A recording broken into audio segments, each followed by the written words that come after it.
Speaking of the Callisto Protocol, I want to talk about, this game, when this game first released, yes, it definitely had its issues. But Striking Distance Studios, they fixed a lot of those bugs, glitches, things of that nature. And, I play the game and I think that, after playing through it, seeing it for what it is, um, I got to tell you, I think that the Callisto Protocol, in my mind, is one of, if not the most underrated horror games I've ever played. Because I think it's also somewhat misunderstood. Because when the game released, obviously it introduced some different types of combat mechanics. And not everybody liked those combat mechanics. And I understand that. I get that, dodging and using your thumbstick to dodge the enemies and stuff is a little bit, it's a little bit different. But I actually loved the fluidity of it. I thought it felt great. Now, could they improve upon it in a second game? Absolutely. It was definitely not perfect, but I think them introducing and taking a chance on something new was absolutely awesome. Getting Josh Duhamel to be the main lead in this game, I thought that he was a great character. Now, people compare him to Isaac Clarke in Dead Space, and yes, Isaac Clarke, classic, figure, and obviously, you can't really, it's hard to compare the two, because I thought Josh Duhamel's character was great for what he was. And I think that over time, if you gave him a chance, especially if they made, a couple of more games in this franchise, he would start to grow on you for sure. Whereas with Isaac Clarke, it's kind of the same thing. He really didn't talk much at first. And then as time went, he became this cult classic, figure. And so I don't think you can just take one game as and say that, well, this character isn't as good as this character, because with Isaac Clarke, well, we've had 3 games on top of comics, on top of movies, on top of a remake to get introduced or reintroduced to Isaac Clarke. In the Callisto Protocol, we've had 1 game. So I think that from a multitude of perspectives, the Callisto Protocol is incredibly underrated.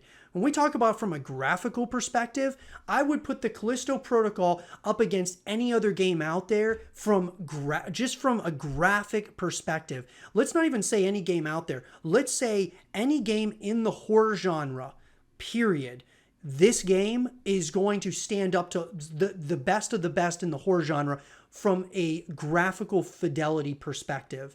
And then on top of that, the way that the game felt, I will say that the Callisto Protocol, in my mind, was infinitely better than Dead Space 3. Was it better than the first 2? It's really hard to say, right? Because the first 2 Dead Space games are cult classics. The Callisto Protocol, I've got to play a couple of more times to really kind of go back in there. But, obviously Dead Space 3 went in a direction of action over horror. And, so they took a major misstep, away from what that franchise was all about. With the Callisto Protocol, it felt very dark, gritty. It definitely had some scares. It had a lot of jump scares and things of that nature.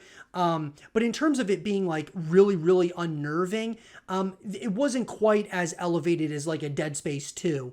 But I've always have felt that, one of the things that really made Dead Space stand out is the variety of weapons, the variety of creatures and things of that nature. Whereas the Callisto Protocol, not so much. It was like a little, not a ton of variety there in terms of weapons. The baton is absolutely awesome. And they do have different weapons for sure. But it's something that a lot of these things that we're talking about right now are things that they could improve on a sequel. And that's why, I feel that people judge the Callisto Protocol like it was already an existing franchise, like it was already, the 3rd game in the franchise or something of that nature.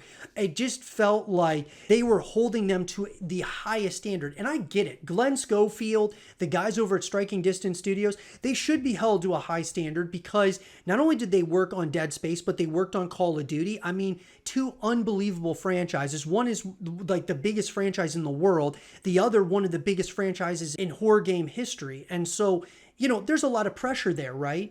But I feel that they delivered on a number of fronts. And then with the season pass, when they released that, they released Riot Mode, which brings you back to the experience over and over again. And who knows what else they could, continue to support over the next number of years. I just feel that The Callisto Protocol is one of the most underrated games I've ever played, especially, and if we'll talk about from a horror perspective, it is incredibly underrated. But I would love to hear from you guys. You guys think I'm right? Do you think I'm wrong? Do you think I'm crazy? Like, what do you guys think? I would love to hear your guys' thoughts about this in the comment section down below. Let's have a real conversation about the Callisto Protocol. And for more of the Callisto Protocol content and videos, stay here with zrotv.